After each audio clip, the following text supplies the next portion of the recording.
안녕하세요. 여러분의 건강 파트너 통증왕 최봉춘입니다.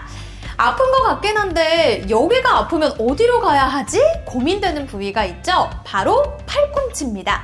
팔꿈치가 아픈 건 어떤 병인지, 어느 병원을 가서 치료를 받아야 하는지 그 궁금증들을 오늘 저희가 모두 해결해 드릴게요. 먼저 우리의 통증왕 최봉춘 원장님 모셔보도록 하겠습니다. 원장님 안녕하세요.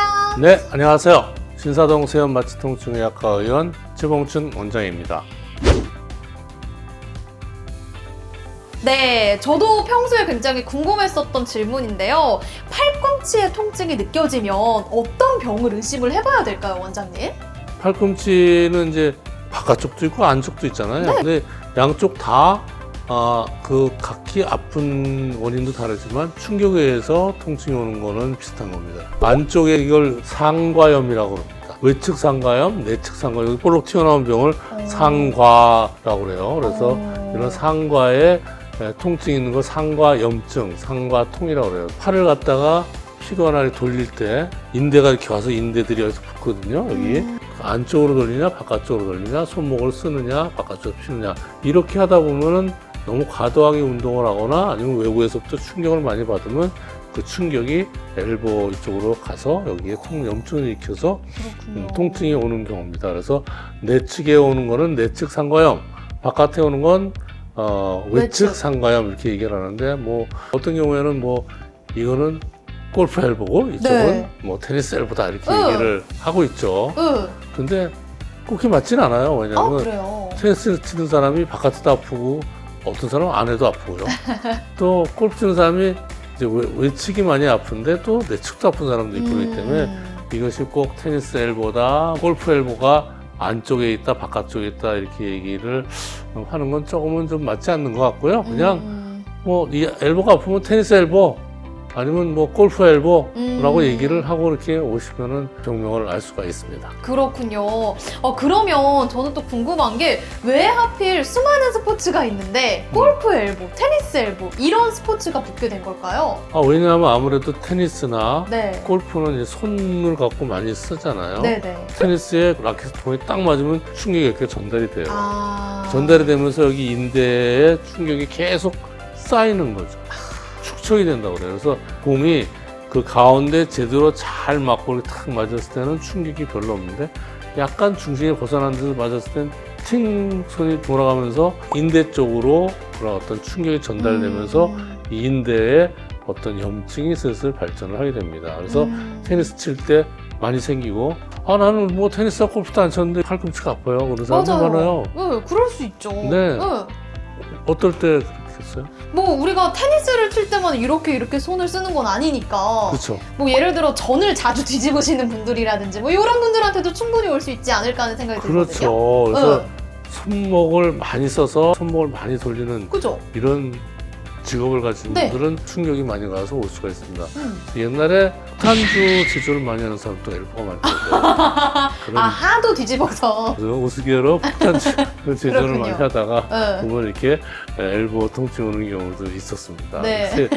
테니스와 관계없이 팔을 많이 쓰는 그죠. 경우에 이렇게 엘보의 통증이 오고, 특히 이제 가사 활동이 많은 분들은 어머니들 막 이렇게 해서 이렇게 맞아요. 뭐 이렇게 칼로 많이 할 수도 네. 있고요. 또 어떤 사람은 병막에 계속 딴다듯이 그쵸. 병막에 따다가 많이 와요. 돌리는 거. 이게 돌리는 게 굉장히 여기 충격을 많이 돌리는 거, 이게 치는 거, 뭐 이렇게 해서 뭐 이 손을 많이 쓰 이런 분들한테 이렇게 많이 온다는 걸 아시면 됩니다. 그러니까 특정 직업군이 아니더라도 우리 모두가 걸릴 수 있는 질환이라고 이해를 하면 될 것 같습니다. 그렇다면 원장님, 팔꿈치 아프면 무조건 테니스 엘보를 먼저 의심하면 되는 걸까요? 꼭 그렇진 않아요. 이제 팔꿈치 아픈 거의 원인은 여러 가지가 있는데, 이제 팔꿈치에 관절염이 있는 경우라든지 또 인대에 문제가 있는 경우, 이런 것들에 의해서 통증이 올 수 있기 때문에요. 엘보가 아플 때는 우리가 그쪽을 만져보거나 눌러서 그쪽이 아픈 부위가 바깥쪽 한 부위만 아프다, 내측이 한 부위만 아프다 그러면 골프 엘보를 의심할 수 있지만, 관절을 구부렸다 펼 때 계속 아프다든지 이러면은 또 관절염을 의심할 수 있어요. 그래서 테니스 엘보 때 우리가 가장 특징적인 것은 팔을 이렇게 돌릴 때 굉장히 찌릿하게 아파요. 찌릿하게 아프다. 네, 그래서 이런 분들은 물건을 들고 뭘 움직이다 보면 손이 찌릿해요. 네. 특히 손목을 돌릴 때, 손목을 딱 돌리면 굉장히 통증이 심하게 오기 때문에 네. 이렇게 보면 그런 증상이 있을 때는 테니스 엘보라고 의심을 할 수가 있고요. 뭐 그런 거에 관계없이 팔꿈치를 구부려 폈다 할 때 다 아프다 그러면 이거는 관절염이나 다른 병도 있을 수 있기 때문에 자세한 진찰을 받아보시는 것이 좋습니다. 그렇군요. 저희 원장님께서 방금 전에 말씀해 주신 것처럼 무조건 팔꿈치가 아프다. 이게 뭐 100% 테니스 엘보는 아니다 보니까 어떤 동작을 주로 할 때 찌릿하게 아픈지 아니면 그냥 구부렸다 필 때도 계속해서 네. 아픈지 이런 것들을 여러분들께서 꼼꼼하게 같이 한번 체크를 해 주셔야 될 것 같고요. 또 이 외에도 어떤 증상들이 나타날 때 테니스 네. 엘보를 의심할 수 있을까요? 네, 그래서 쉬운 경우는 이제 우리가 빨래를 하면서 이렇게 빨래를 걸레 짤 때 돌리지 않았습니까? 돌릴 때 찌릿하게 아프다. 굉장히 찌릿해요. 네. 그런 경우에는 이런 팔꿈치에 통증이 있는 것을 의심을 하죠. 빨래나 행주 같은 거 짤 때 상당히 통증이 오고, 뭐 병막에 딸 때 이렇게 돌리는데 찌릿하게 아프다. 뭐 손목을 돌릴 때 통증이 심한 경우에는 이제 이렇게 테니스 엘보를 의심을 해보는 것이 좋습니다. 그렇군요. 그렇다면 원장님, 예를 들어서 아까 전에 팔꿈치가 아픈 데에는 정말 여러 가지 원인이 있다라고 하셨었잖아요. 그러면 위와 같은 증상이 있어서 팔꿈치 엘보를 의심이 된다고 해도 병원 방문을 해서 정확하게 진단을 먼저 받는 게 우선인 거겠죠? 당연하죠. 테니스 엘보 뭐 여기 아픈 것 뿐이지만 병적으로는 크게 심하진 않아요. 원인은 여기에 닿아 있는 인대라든지 그에 충격이 쌓이다 보면 뼈하고 닿아 있는 인대가 붓고 염증을 일으키면서 계속 통증을 일으키는 거거든요. 네. 근데 이게 오래 진행이 되고 충격을 계속 받으면 뼈에 붙어 있는 인대가 찢어져요. 찢어지면 거기 막 너덜너덜해지고 아우야. 나중에는 급기야 수술해서 그걸 붙여야 됩니다. 특히 이게 너무 많은 충격을 받아서 인대가 찢어서 수술을 해서 거기를 꼬매주고 오다가 이렇게 스테플 같은 걸로 이렇게 아이고야. 박아주거든요. 근데 이렇게 수술에서도 이런 경우에 효과가 아주 좋고 뭐 말끔히 낫지 않는 경우가 많기 때문에요. 가능한 한 수술을 안 받는 게 좋고요. 수술 결과가 우리가 생각하는 만큼 이렇게 아주 완벽하지가 않습니다. 그래서 가능한 한 수술을 안 받으려면 조기에 통증이 있을 때 빨리 병원을 방문해서 치료를 충분히 받고 운동을 하셔서 인대가 찢어지는 이런 손상이 오기 전에 빨리 치료를 하는 것이 좋습니다. 그렇군요. 그렇다면 저뿐만 아니라 지금 이 영상을 보고 계신 시청자분들이 동일한 궁금증 하나 머릿속에 갖게 되지 않을까 하는 생각이 드는데, 팔꿈치가 아프면 어떤 병원으로 가는 게 맞는 건지, 마취통증의학과에서도 치료가 가능한 건지 굉장히 궁금해하실 것 같아요. 네, 이런 팔꿈치 통증이 있으면 이거 뭐 정형외과를 가서 이걸 해야 되나, 네, 그렇죠. 뭐 재활의학과 가야 되나 이렇게 하지만 이건 통증이 나타나는 거고 특히 인대에 염증이 심한 거기 때문에 네. 저희 마취통증의학과 오셔서 거기를 정확하게 엑스레이와 초음파 같은 걸 진단을 정확히 내린 다음에 그쪽에 통증에 관련된 치료를 하는 것이 가장 바람직합니다. 그렇군요. 일단은 방문을 먼저 하시고 엑스레이 찍었거나 아니면 MRI라든지 이런 조금 더 상세한 과정들을 통해서 진단을 볼 수가 있겠네요. 그럼 진단을 딱 테니스 엘보라고 받았어요, 원장님.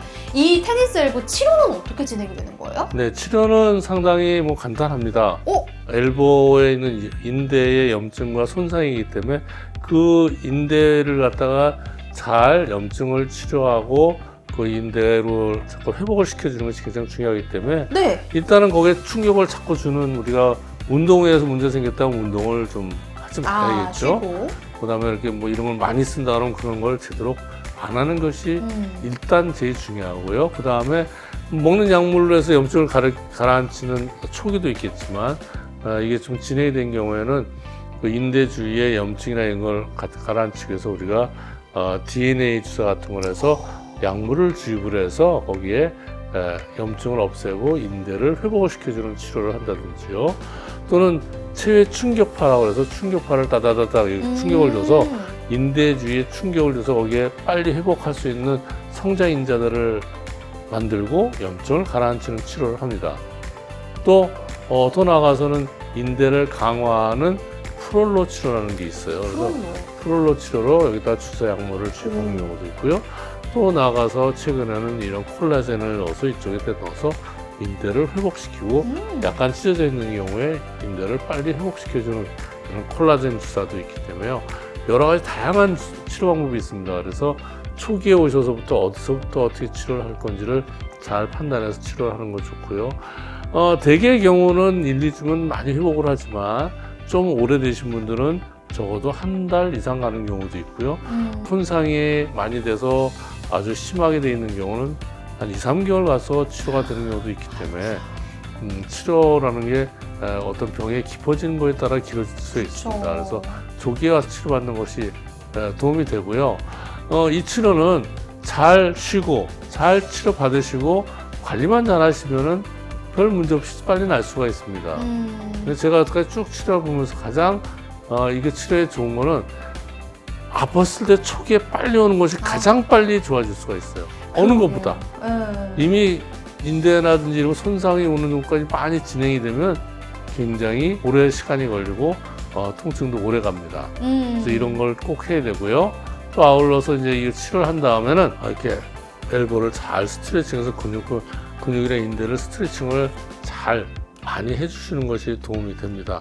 또 간혹 손목 같은 걸 이렇게 돌리는 운동 같은 것도 좀 꾸준히 한다면은 이런 주위의 근육을 보강시켜주면서 통증을 줄일 수가 있습니다. 그렇다면 원장님, 테니스 엘보 증상이 의심되는 분들이 하지 말아야 되는 행동이 있다면 좀 대표적으로 어떤 것들이 있을까요? 팔을 많이 이렇게 돌리거나 쓰는 운동은 절대로 하면 안 됩니다. 그죠. 이 인대를 쭉 풀어주는 스트레칭을 하는 거 이외에 다른 스트레칭을 하는 거는 별로 안 좋고요. 그래서 가능한 한 쉬어야 된다. 그리고 여기다 충격을 주는 일은 절대 하지 않는 것이 좋습니다. 오히려 과한 스트레칭이나 잘못된 스트레칭은 절대 금지가 되겠네요. 그렇다면 두 번째는 어떤 걸까요? 그다음에 두 번째는 쉬는 거죠. 무조건 쉰다. 팔꿈치하고 손목을 쉬어서 회복할 수 있는 시간을 주는 거예요. 네. 그래서 경우에 따라서 여기에 팔꿈치를 모르게 묶어서 여기다 보호대를 같이 하면서 쉬어주면은 아무래도 인대 회복이 빨라져서 통증이 줄어들 수가 있습니다. 오늘도 저희 원장님께서 또 속 시원하게 답변을 해주셨기 때문에 많은 분들이 너무나도 유익한 시간 보내지 않았을까 하는 생각이 들거든요. 저희는 다음번에 더욱더 다양한 내용으로 다시 찾아뵙도록 하겠습니다.